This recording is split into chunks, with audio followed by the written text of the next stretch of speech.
So welcome to this BDA lesson, and today we are going to look at the application of Excel knowledge, which is basically the data business analytic, so that we see how we can prepare the income statement, also come up with a balance sheet. We have a sample or one question here which was tested. I'm not sure of the setting, but it is a BDA question, which is it is for Fanisi Limited. Company has provided you a trial balance as at 30th June 2023. So we have a good balance, trial balance here, which it has provided the additional information. We did this additional information in our class, and we were able to come up with adjusted trial balance. This is what is called adjusted trial balance.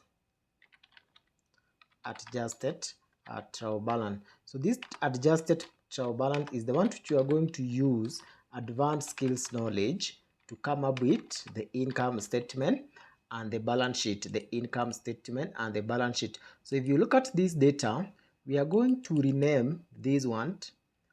This our data here. This data revenue, we can give it I to stand for income, or R. I think R would be the best.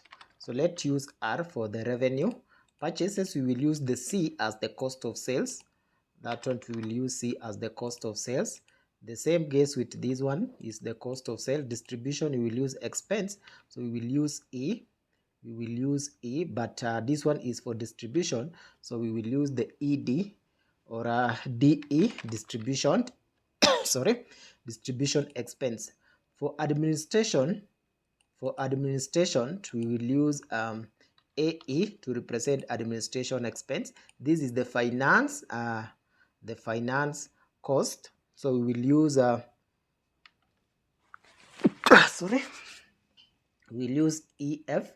This is income. R, this is assets. So this is non-current assets. So we will use CA. Also, this one will affect non-current asset, but as accumulated depreciation for current asset.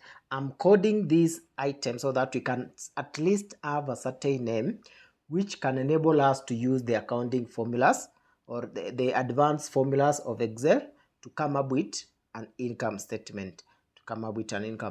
So the same case, this one is NCA.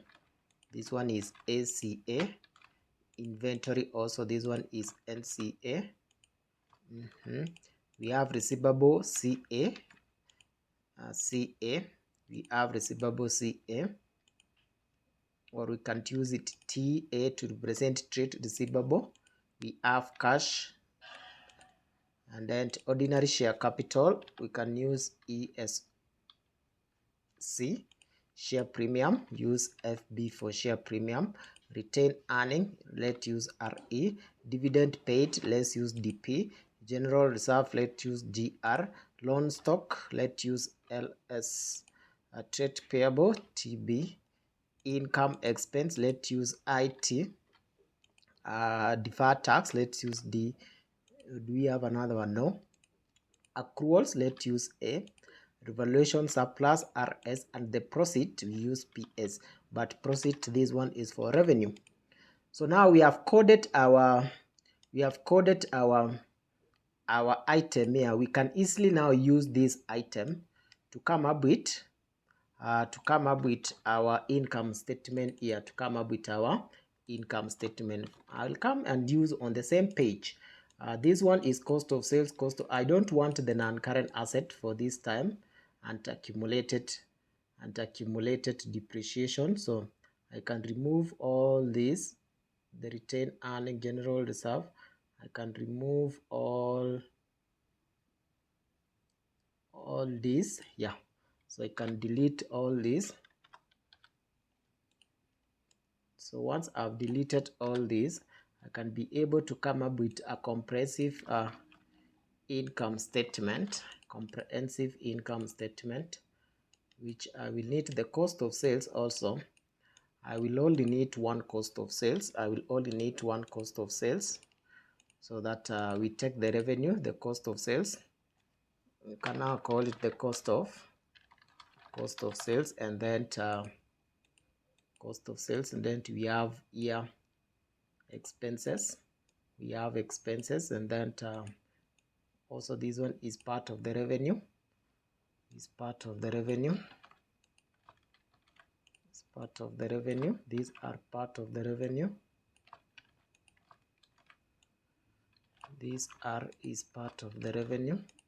Or we can even accumulate the revenue instead of having the resource and the other one, and we have the cost of sales here. Have the cost of sale, and then if we combine the two, we will get the gross profit. You will get the gross profit. So let's use one of the formula called the sum if equals the sum if. We will going to rename our data here. We're going to rename here debit. You need to click this column and then go to the name box there, and then just call it debit. We go to this side is the credit. Go to the name box, click credit, enter. So we have renamed this one. Also we will call this side code, so write it CD, click enter.